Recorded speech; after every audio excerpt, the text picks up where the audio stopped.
Hello, I'm Dr. Alice Liang, and I am your moderator for our ground rounds today on adolescent sleep, biology, and behavior in conflict by Dr. Mary Carskadon. So before we introduce her a bit later, I just wanted to add that we're very grateful to be partnered with the FOMD office of lifelong learning and the learning program that helps us a lot with logistics. So, territorial acknowledgement. The University of Alberta, its buildings, labs, and research stations are primarily located on the territory of the Nehiyot or Cree, Niitsitape or Blackfoot, Métis, Nakota or Stony, Dene, Haudenosaunee or Iroquois, and Anishinaabe or Ojibwe Saulteaux lands that are now known as Treaties 6, 7, and 8 and homeland of the Métis. The University of Alberta respects the sovereignty, lands, histories, languages, knowledge systems, and cultures of all First Nations, Métis, and Inuit nations. So as a reminder, use the chat to ask any logistical questions. Questions for the speaker, please use the Q&A feature, and you can upvote questions. And just to let you know, if you raise your hand, when we get to the Q&A, you can also ask your questions verbally. So lots of ways to ask questions.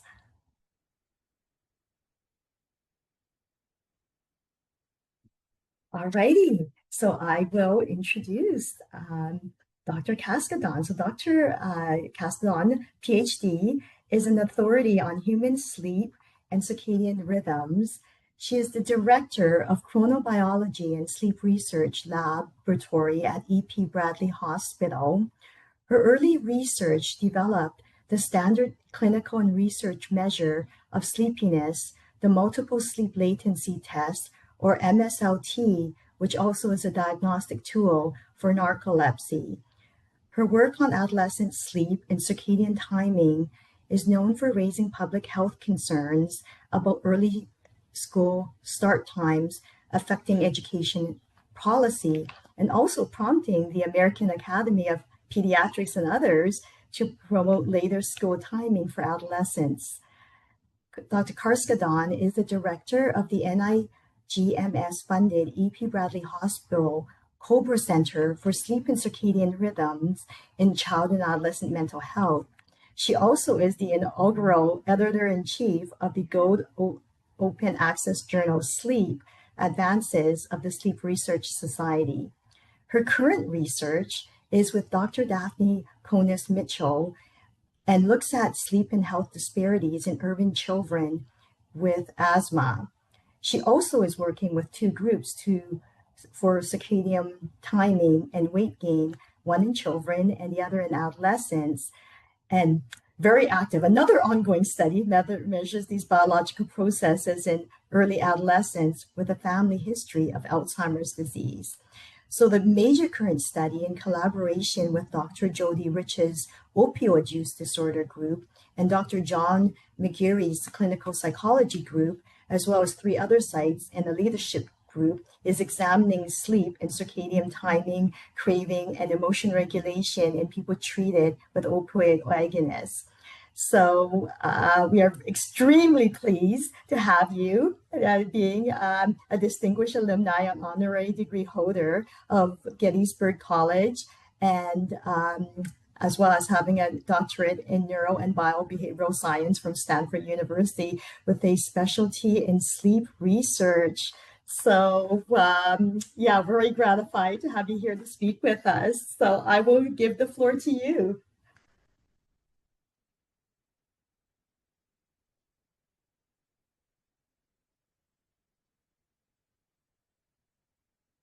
Oh, you were on mute currently. Okay, again, thank you. And Really is an honor to be here and a pleasure. And it's just, as you were introducing me, I was thinking, gee, the longer my career goes, the balance between the introduction and my talks is, getting a little bit different. So thank you for that kind introduction. So I'm going to now share my screen so my slides will be apparent to everyone. Um, and let me put slideshow mode. Here we go. So I do not have any conflicts of interest or financial support or in-kind support. I'm just swinging here all solo.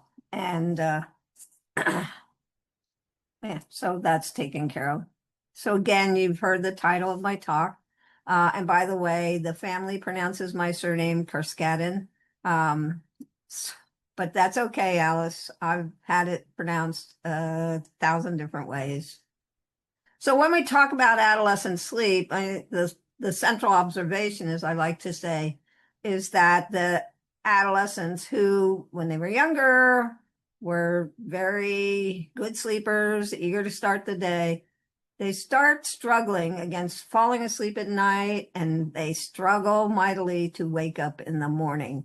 So we have this changed pattern of the timing of sleep. This is not a new phenomenon or newly noticed. Indeed, this is an interesting paper from Terman and Hawking from the early part of the 20th century. And they sum up this developmental progression of adolescent sleep in the following way. It may be that adolescence tends to change the individual from the vesperal to the matinal type of sleeper. So in other words, again, sleeping early when younger and later when they hit adolescence. And we have other perspectives on this issue. This is a quote from a mother of a child we studied recently. My 13-year-old son's sleep is a phase-shifted nightmare. That too seemed to happen overnight. I spent his early childhood wishing I could sleep past 5:30 on a Saturday morning, and now I spend most of Saturday trying to get him out of bed by dinner. We also see it, the phenomenon noticed in other ways and other venues. So this is a quote from a character, a teenage character, that was in the novel Final Payments by Mary Gordon. My adolescent sleeps were long, dark, and sullen. Never once in all those years did I wake of my own accord. So, really self awareness in that character. So, the end of the day, the adolescent sleep timing is a challenge both for the teenagers and for their families. Oh, and there's a little animation. And this just shows, this slide just illustrates the school's time starting early and the sleep going late. So I'm going to talk this morning about the circadian timing system, and I'll lay a little bit of scaffolding for those of you who are unfamiliar with this.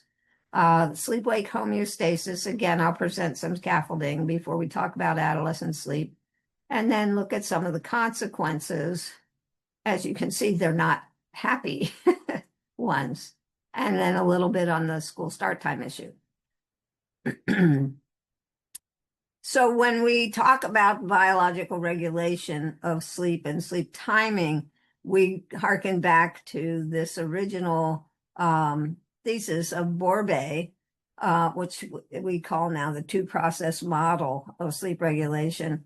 And these are independent but interacting processes. Process C, I call sleep pressure, otherwise known as the homeostatic system, but the pressure to sleep rises the longer you're awake, and then as you sleep, the pressure is dissipated or the pressure falls. Process C, the circadian timing system, just shows a daily oscillation. Oops. Oh, I forgot my little animations, which are pretty cute. So there's the rise in the sleep pressure and the fall during sleep and the cyclic circadian timing process. So this slide just shows how these processes interact.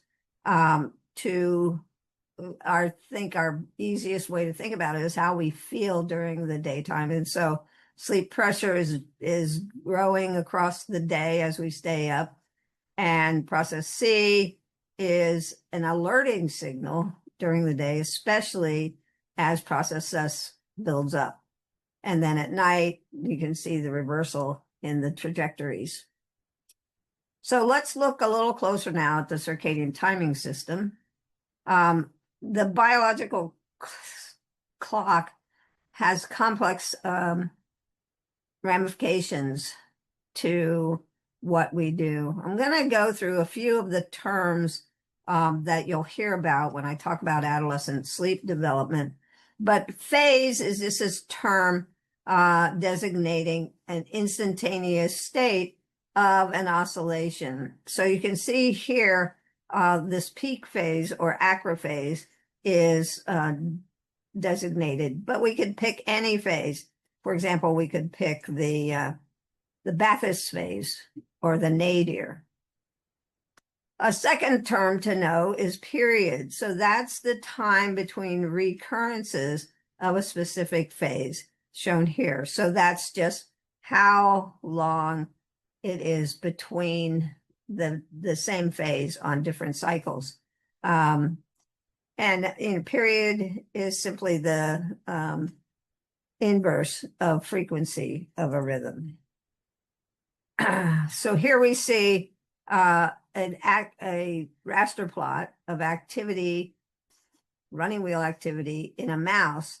And you can see the clock is still ticking, even though the mouse is not exposed to any daily signals. So it's in a box with a running wheel and food and water and no light or other environmental signals. But you can see the intrinsic clock just keeps on ticking. And this is 3 months worth of data.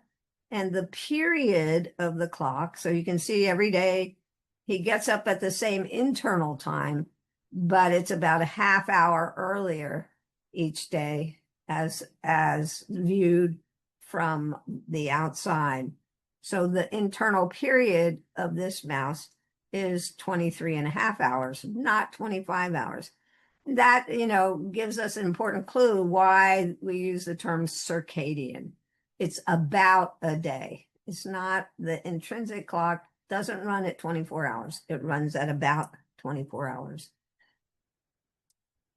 So amplitude is kind of a measure of the strength of the rhythmic signal. And it's shown here. And it's usually in circadian lingo measured as the baseline to peak or to trough. And we'll talk a little bit about that when we talk about adolescent circadian timing.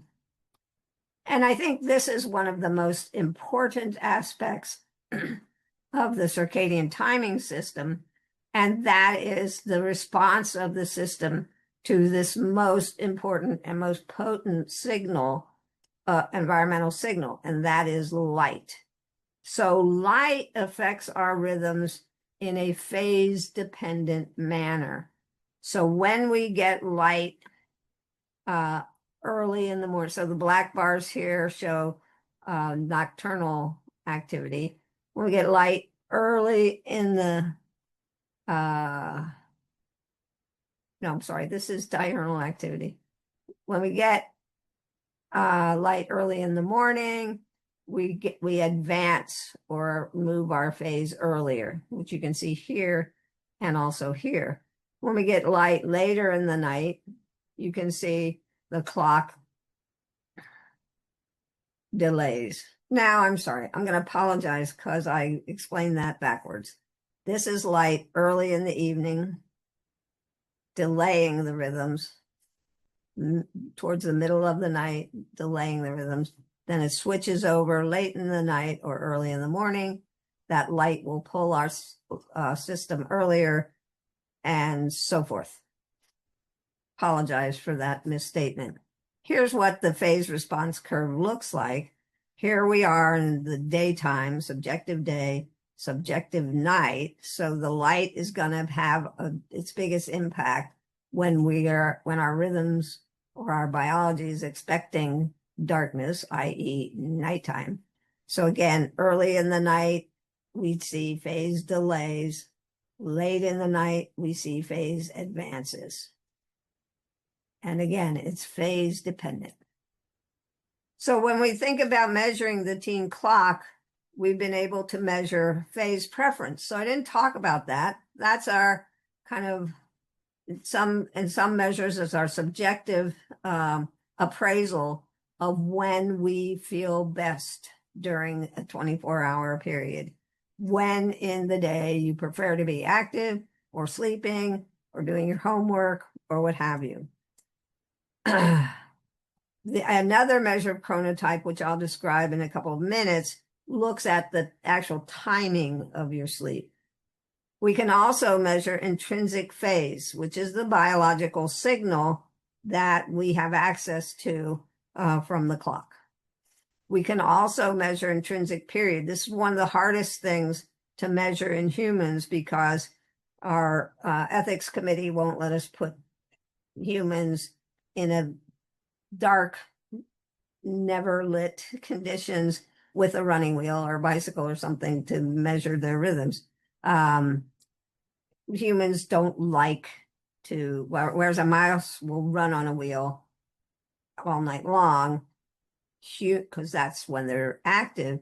Humans are diurnal animals, and we don't like to be awake when it's dark.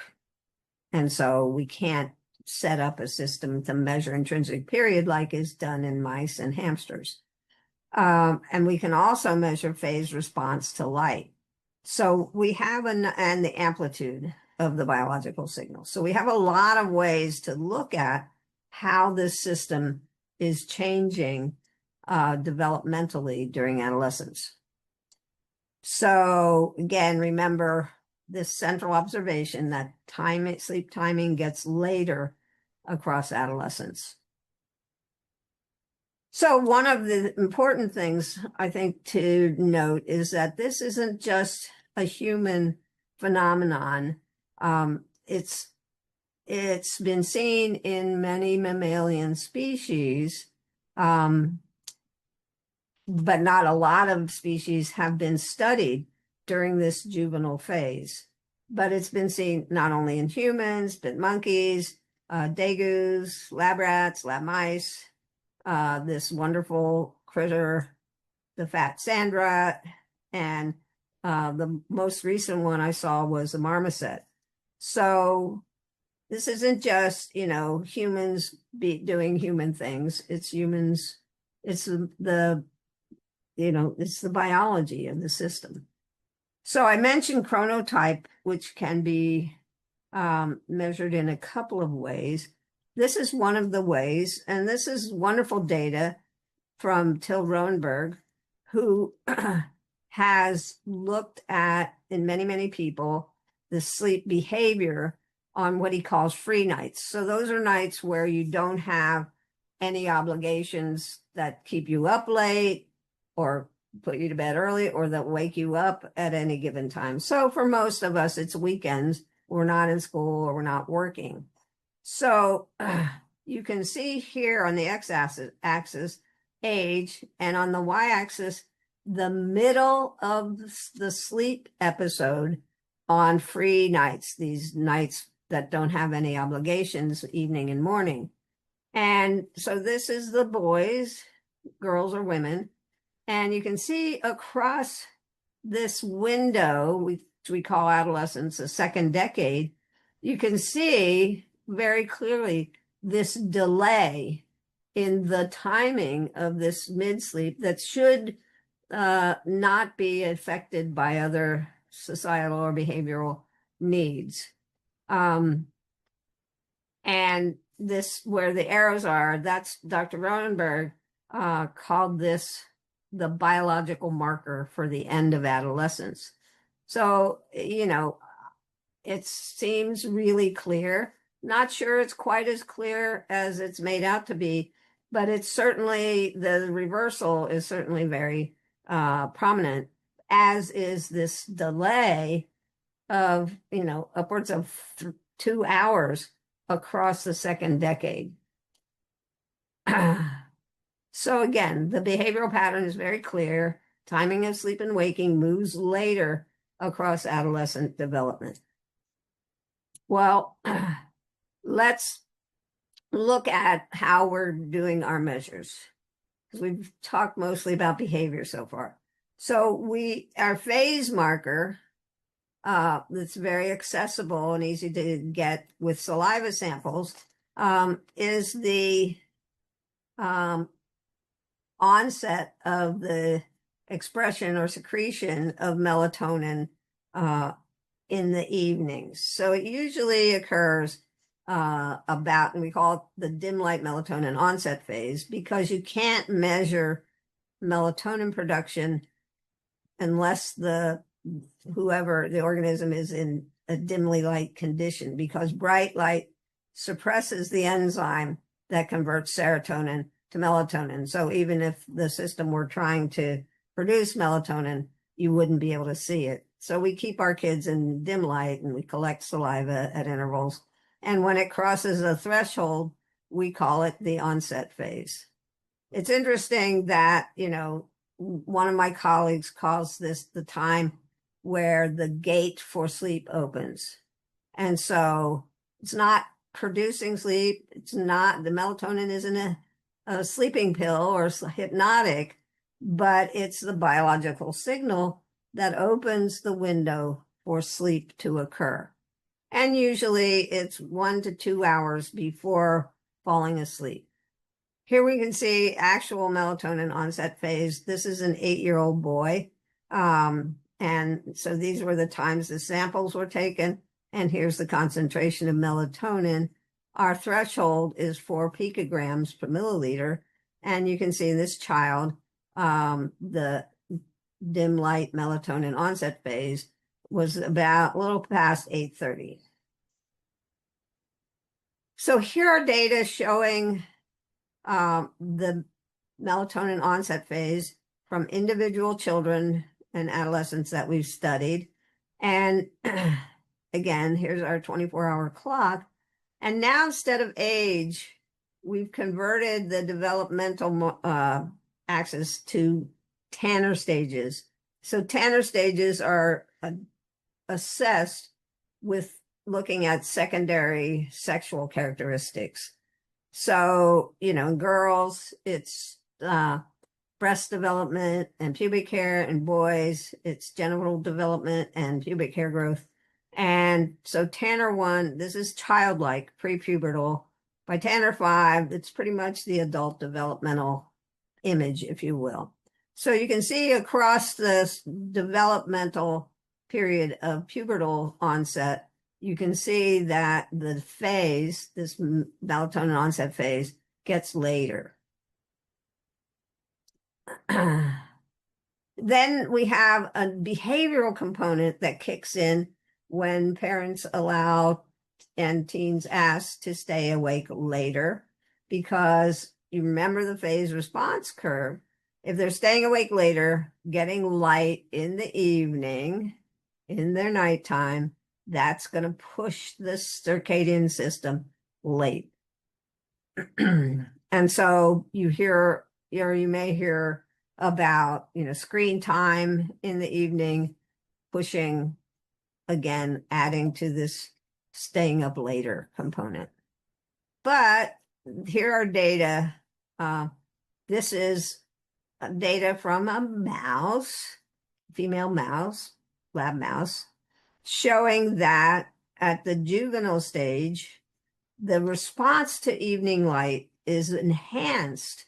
The delayed response is greater than in the adult mouse. So, if we reflect that back to this behavioral activity of adolescent humans staying up late, we may see, for example, this curve might show a greater delay than if their parents, for example, were staying up late. Okay, so we mentioned period. So we can also measure circadian period in adolescence. It's, as I said, it's a big challenge because we can't put them in a box and measure their running wheel activity. So we put them in an experimental paradigm called forced desynchrony, where they're in dim light the whole time, and we schedule their sleep and wake to occur 4 hours later every day. So the clock, the intrinsic clock, cannot keep up with a 28-hour day. So our measures of the DILMO, the melatonin onset phase, drift across the 2-week episode of running this protocol. And we can measure the trajectory of that drift and get a measure of their circadian period. As shown here, so this is the number of participants.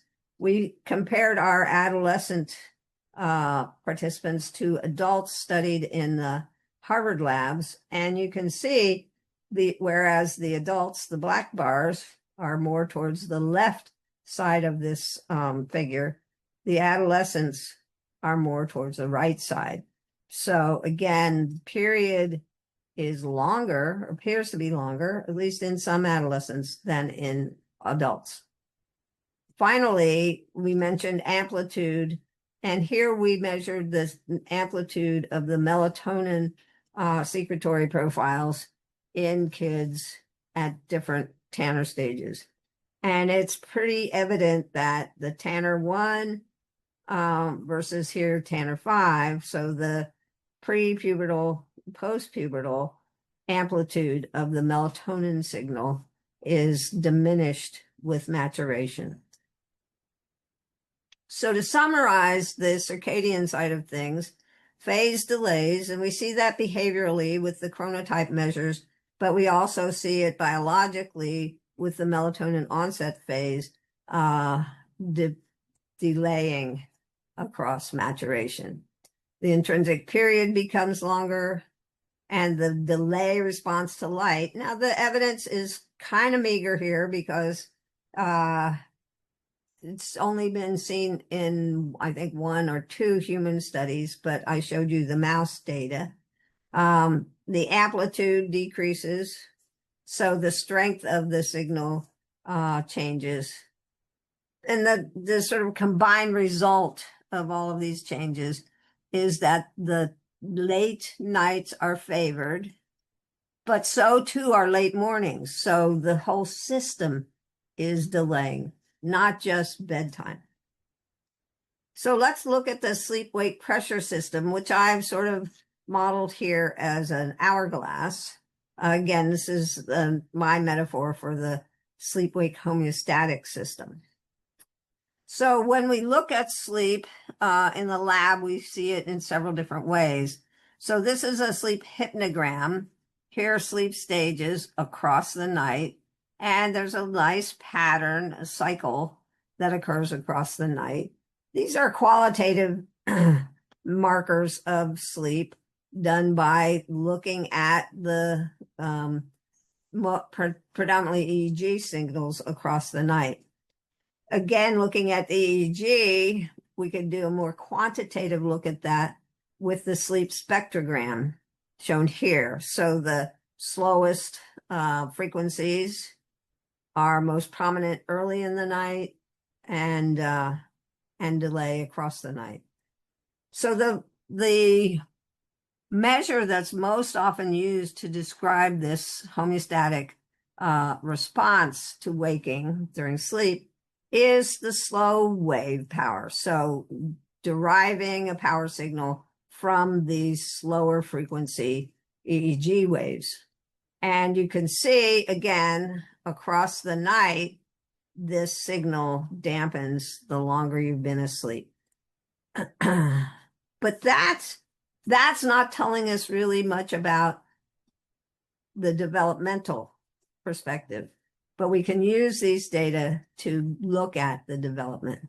So again, we can measure the system with slow wave stages, the qualitative measure, slow wave activity, quantitative measure. We can also look at how fast people fall asleep with different amounts of waking pressure. So let's look about what happens in adolescence. So when we look at the EEG signals during sleep, we can see that the look or the appearance of these sleep EEG waves changes with development. Here we see Tanner stage 1. This is a 10-year-old, and this is what we call stage 2 sleep, stage 4 sleep, or N3 as it's now known, and REM sleep. In an older adolescent, Tanner stage 5, 15-year-old, we can see the same signals, the same patterns, but if you think about it, what's the difference? Well, the difference is the amplitude of the EEG signals is smaller or lower or lessened across development. And we can kind of see that here, but again, this isn't really a regulatory thing. This is a phenomenon, not something that's involved in regulating sleep. And it's thought to be a marker of the sort of the pruning of synapses in cortical regions that sort of diminishes, if you will, the infrastructure on which the EEG signal occurs. So the EEG signal is simply looking at some synaptic activity. So when you have fewer synapses, you're going to have diminished amplitude. So you see this same thing during waking EEG. You'll have the amplitude will shrink markedly. When we look at this here, the phenomena, the qualitative measure, the hypnogram, and here the slow wave activity, and you can see significant differences. This is the same child measured about 2 years apart and having undergone the full pubertal development. So you can see here early in the night, a huge amount of this deeper, as we call it, slow wave sleep compared to when she was 10 or 5. And you can see it even more clearly with the slow wave activity. In both, though, you see the diminution across the night, which again, it is reflecting that sleep pressure. So in both instances, we have about a 40% decline in these signals across adolescence. But what about, we call it the hourglass, what about the regulatory process? Well, this is data that was modeled by Oscar Yaney and Peter Ackerman from our kids in our studies. So when you think about the sleep pressure building or accumulating versus the sleep pressure dissipating or emptying out the hourglass, the modeling shows that the decay time constants, which is a very it's a good measure of how fast things are changing. It doesn't change in our pre and early pubertal kids to our post-pubertal kids. It's about 2.8, 2.7 hours. But when we look at the filling up of our hourglass or the accumulation of sleep pressure, again, using a time constant of this modeled data, we see that this time constant is longer in the older or more mature adolescents. So that means it takes longer for the pressure, sleep pressure to build up. And then I mentioned how fast they fall asleep. So this is sleep propensity here measured with how fast kids fall asleep, measured every 2 hours, starting 2.5 hours after waking. So the longer they've been awake, the coming out to 16.5 hours, we see this change, this sleep pressure pushing sleep onset faster. And here the divide is seen between the prepubertal and postpubertal kids. So the postpubertal kids don't fall asleep as fast, even when they've been awake this long, compared to the prepubertal kids. And then everybody who stays up really long gets to what Dr. Dement used to call the twilight zone on this measure. falling asleep very, very fast. So again, we see this developmental difference. So sleep, which we think empties the hourglass or is a recovery phase for the sleep pressure system, this emptying doesn't change across adolescence. For me, I interpret that as meaning that the need for sleep doesn't change. But for the waking signal, filling up that hourglass is slower in older adolescents, which makes it easier to stay awake longer.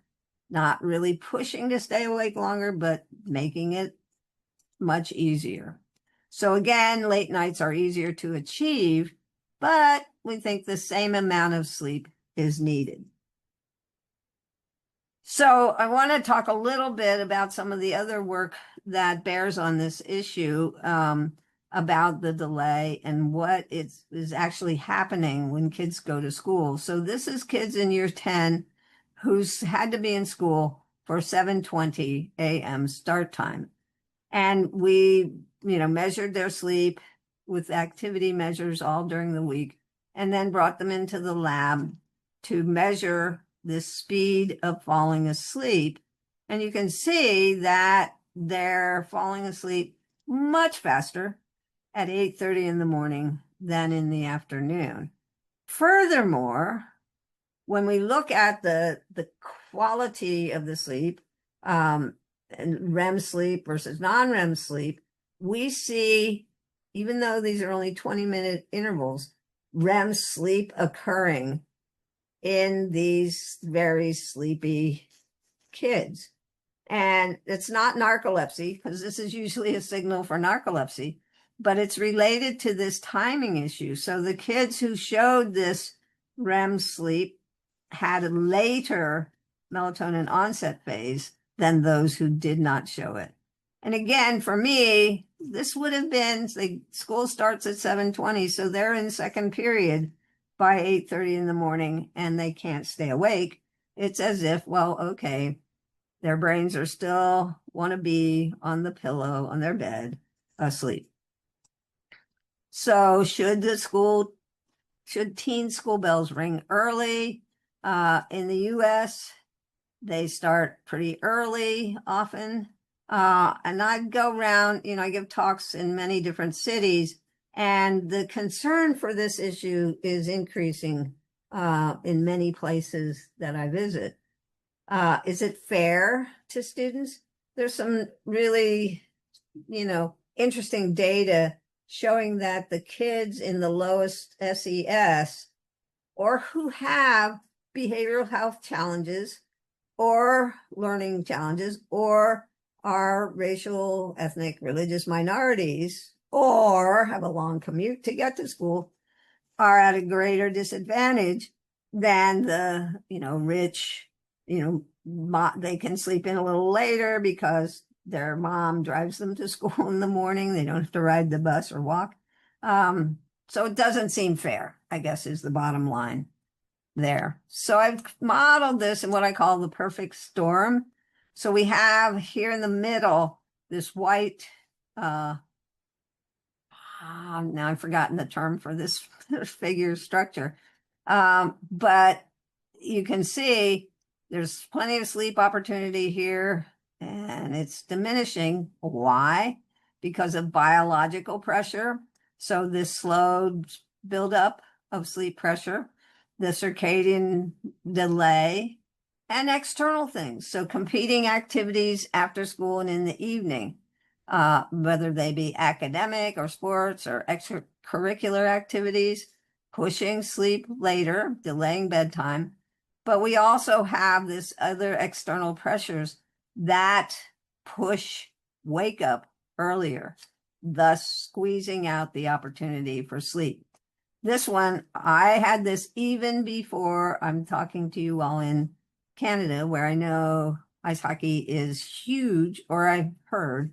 But here in the States, ice time is precious, and the teenagers and younger kids get the earliest morning ice time, again, pushing their wise time early.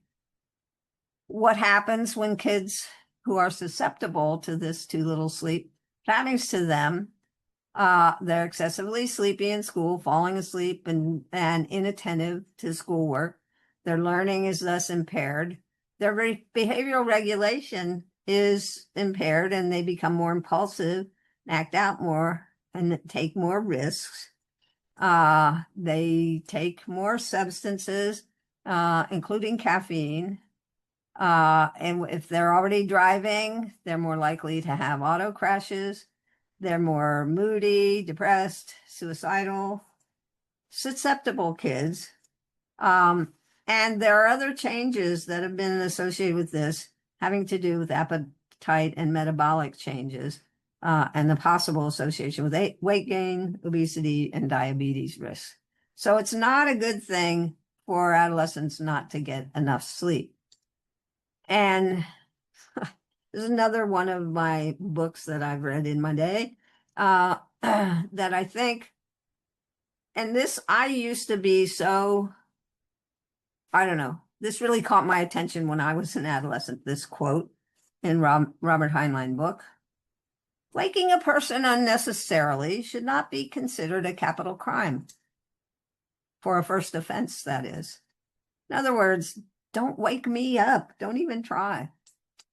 So for teens, sleep is not a waste of time as much as they may tell you it is. And by the way, it's not a waste of time for us either.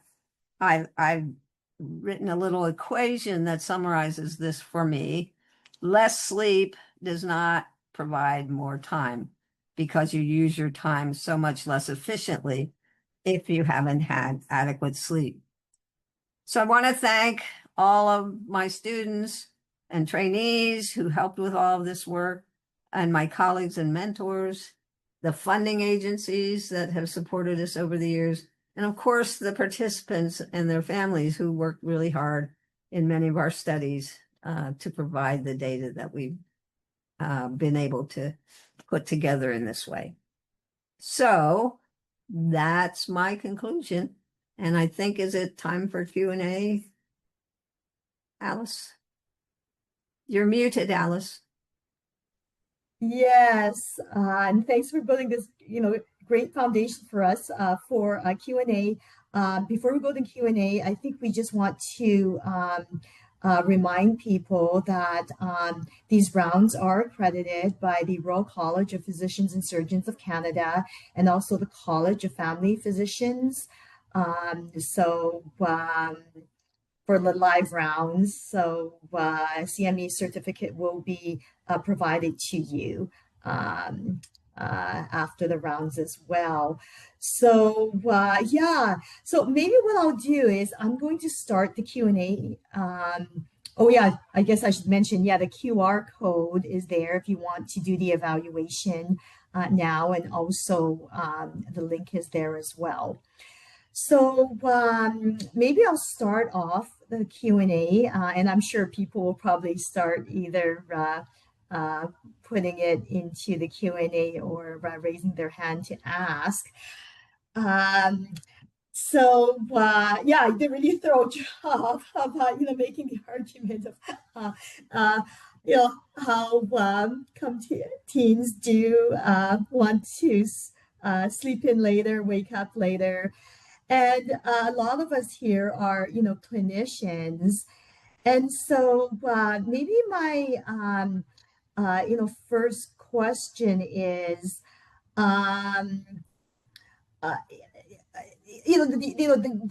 use of melatonin, because I've heard that it's a little bit of a sedative in addition to the chronotropic effects in terms of resetting your biological clock. And I've had more than one kid use like 20 milligrams plus of melatonin at bedtime to try to sleep. And I'm like, that seems to be like way more than the physiological dose. And I was wondering about your comments about maybe more optimal melatonin dosing in terms of when and how much.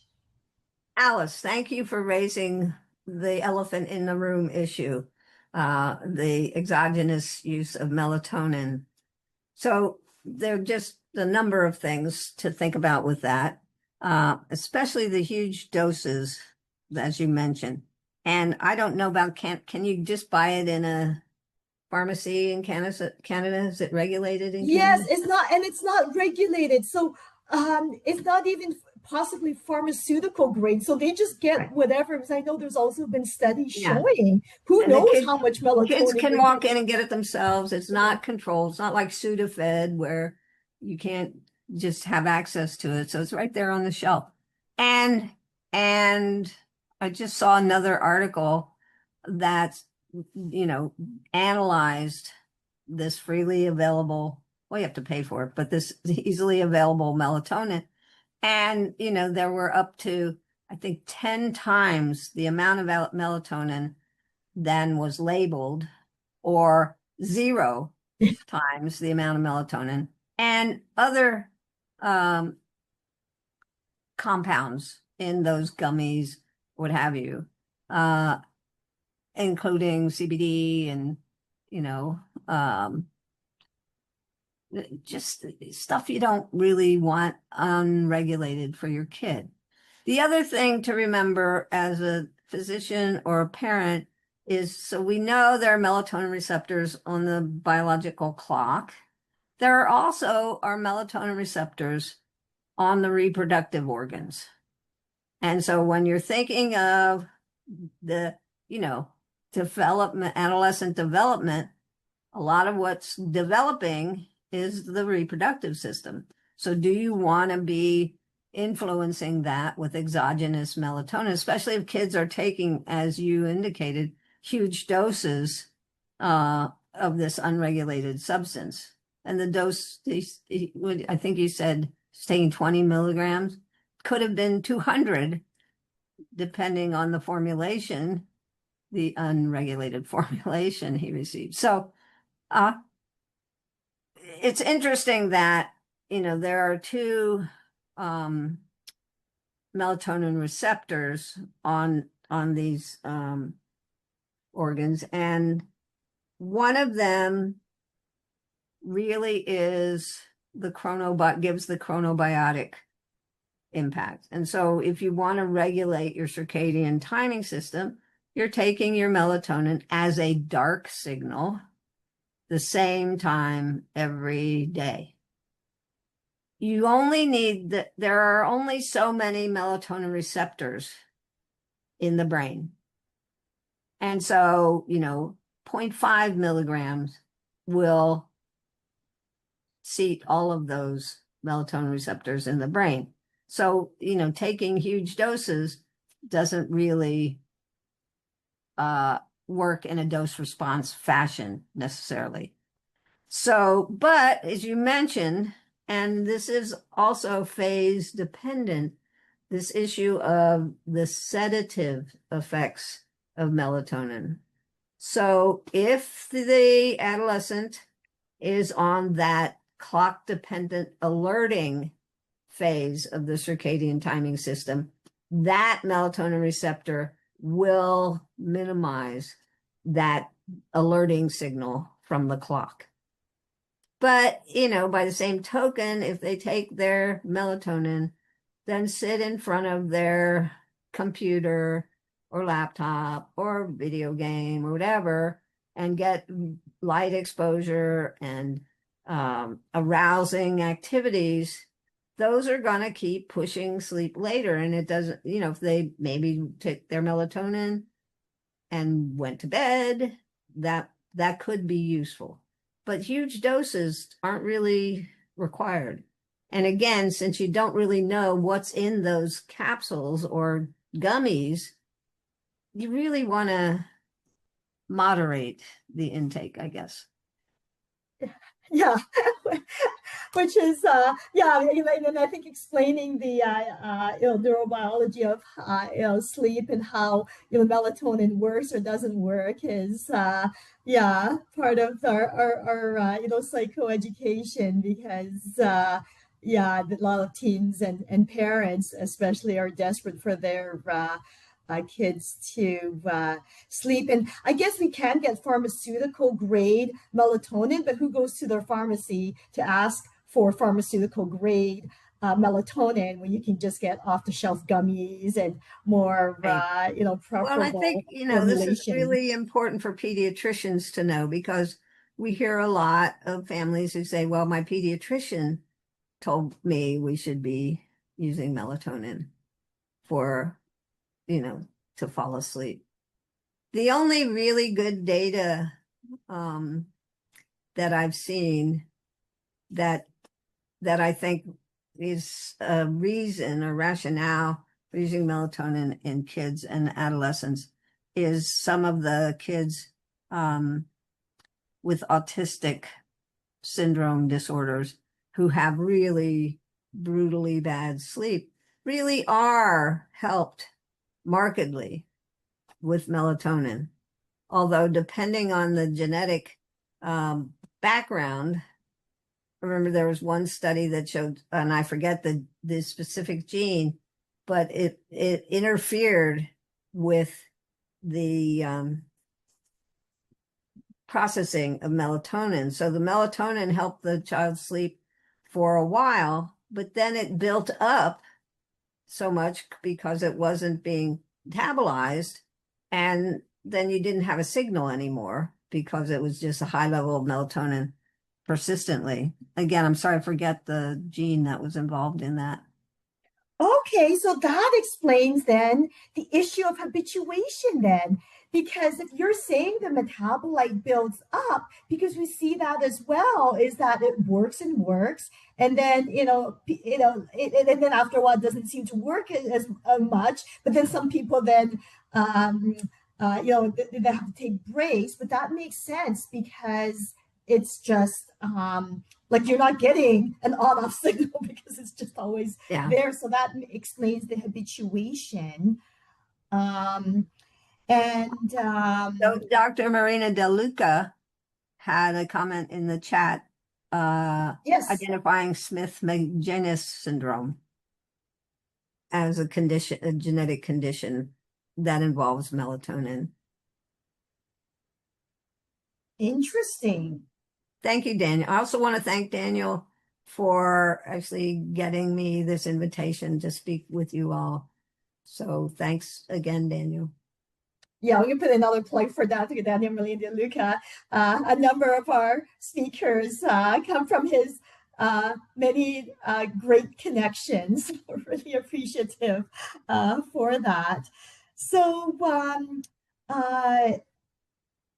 I guess because I don't see a Q&A, another one. So I wanted to go back to when you mentioned it affects reproductive organs, because I know there was some controversy at some point that maybe melatonin could cause you to maybe go into puberty earlier, or what's the impact on the reproductive organs of melatonin?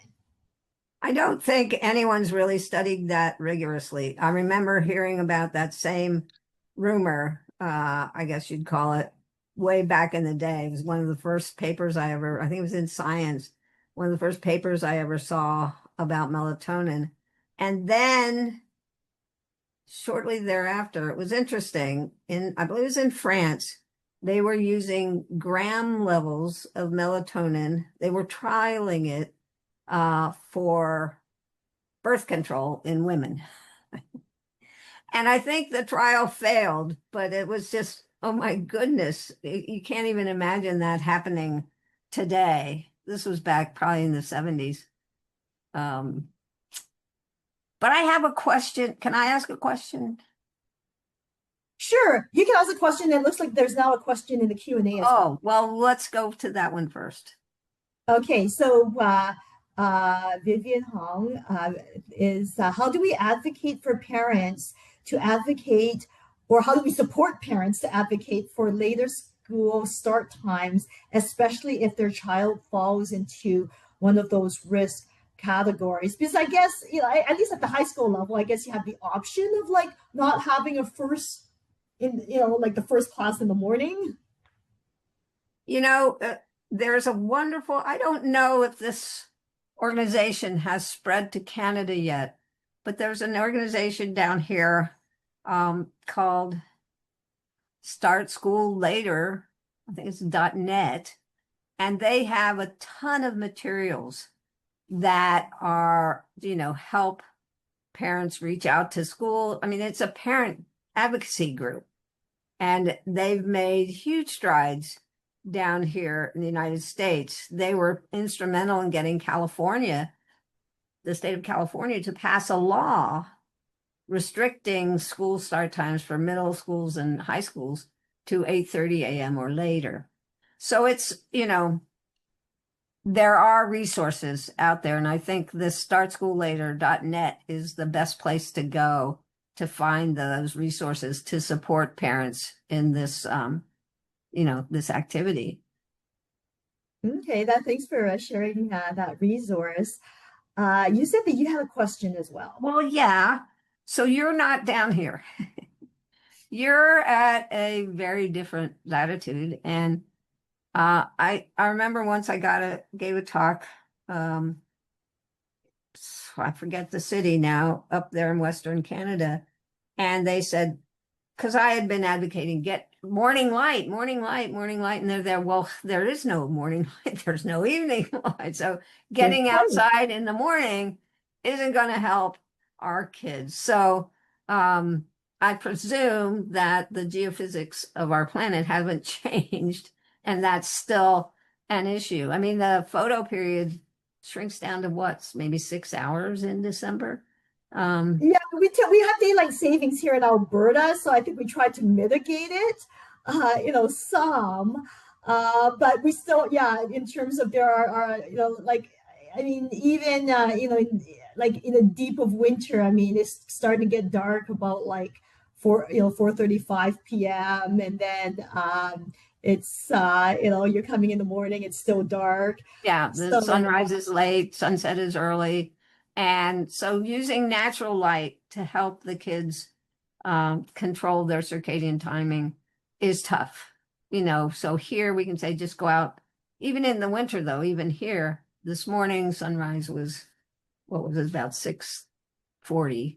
And we got we're going off daylight saving time in a few weeks. So that will help a bit with morning light. Yeah. But at any rate,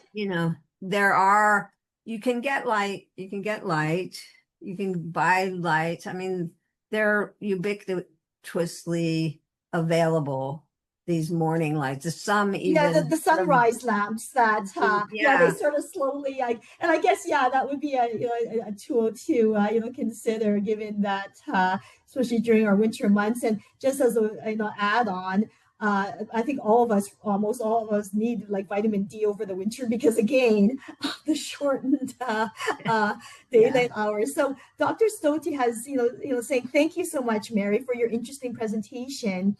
At times we use modafinil to target chronic fatigue for a number of neuropsychiatric illnesses. Have you come across anything which would comment on the impact of sleep over time? I'm not familiar with that literature, whether there is, carryover. I think taking modafinil, presumably you prescribe it for morning consumption. Yeah. So you wouldn't think, I don't know the half-life of modafinil, but you wouldn't think it would have residual impact on nocturnal sleep. Okay, yeah. So when is your sense that wouldn't affect sleep, although it might help you keep awake in the morning? And then Andala Videk, also there's a question, is there any information on whether shift work significantly alters circadian rhythm and health? There's a ton of information. And yes, shift work does impact, I'm talking to a medical audience, so I'm sure a number of you are shift workers and first responders and all of that. There's or erratic sleep because we're on call, etc. Yeah, so these things, again, remember this response to light. So presumably if you're a shift worker, you're getting light during your shift and it's at a different time. That doesn't really conform to night and day as we are biologically built to experience it. So you're getting light like late in the night, late in the evening. So that's going to change your circadian phase. Or you're getting up really early and getting light in the morning, or, you've got multiple issues going on. And there's a lot of evidence now about the health effects of shift work. And there's been a few very large epidemiological studies showing, I think one of them was a huge sample of nurses, many of whom, the nurses who were working shifts continuously had a greater incidence of cancer. So it does affect health in many ways. Can also affect, the sort of metabolic syndromes that are impacted by poor sleep and also shift work can, create challenges with weight regulation. Then that leads to sleep apnea, for example. And so, yes. Now, and I know in the way we live these days, there are people who pretty much have to work shifts, but there are also is available some guidance on how to mitigate these impacts of your shift work schedules. I don't have a quick reference for that, but I know there are things you can do to make it a little better. But it's really hard. And if your shifts are changing, at least change going in the later direction. There's great evidence that it's just almost impossible to work shifts if you're working, say, 3 to 11, and then the next day you're working 11 to 7, and then 7, going around the clock backwards is really hard for your biology to adjust to at all. All right. So I noticed that we do have one more, question, but we're also running pretty tight on time. So unless you're able to very quickly answer, the controversy in Alberta too is, what do you recommend for daylight savings times? If you're able to provide a quick answer, great. If not, then we won't embroil you in this controversy. So, well, the guidance down here is stay on standard time year round. Okay. And because it's more biologically suitable. However, I don't know. If I lived up there, I might have a different opinion. But that's why you need internal lighting that can help you adjust to these things, because you're never going to lose that shrinking photo period in the wintertime. And we have it here. We have 9 hours of daylight in December, which doesn't feel like enough. But we survive.